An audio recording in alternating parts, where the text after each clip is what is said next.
Qafqaz Albaniyası eramızdan əvvəl 4-cü əsrin sonu, 3-cü əsrin əvvəllərində Azərbaycanın şimal torpaqlarında yaranmış qədim dövlətdir.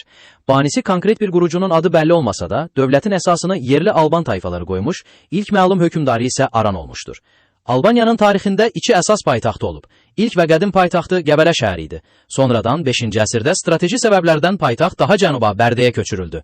Albaniyanın ən parlaq hökmdarları sırasına Romanı lərzəyə salan Oroys, ölkədə savadlılığı artıran 3-cü Mömin Vaçaqan və 7-ci əsrdə dahi diplomatik gedişləri ilə dövləti qoruyan Cavanşir daxildir. İlk dövrlərdə xalq göy, günəş və ay tanrılarına sitayiş edirdi. Bu bütpərəstlik idi. Lakin 313-cü ildə xristianlıq rəsmi dövlət dini elan olundu. Xalq əsasən əkinçilik, şərabçılıq, maldarlıq və böyük ipək yolu üzərində sənətkarlıqla məşğul olurdu. Albaniya müstəqilliyi üçün böyük imperiyalarla vuruşub. Eramızdan əvvəl 66 və 65-ci illərdə Kür və Qanıq çayları sahili döyüşlərində Albanlar Roma sərkərdəsi Pompeyə qarşı qəhrəmancasına müqavimət göstəriblər. Hətta qadınlar belə vuruşub. Dövlət 8-ci əsrin əvvəllərində Ərəb xilafəti tərəfindən süqut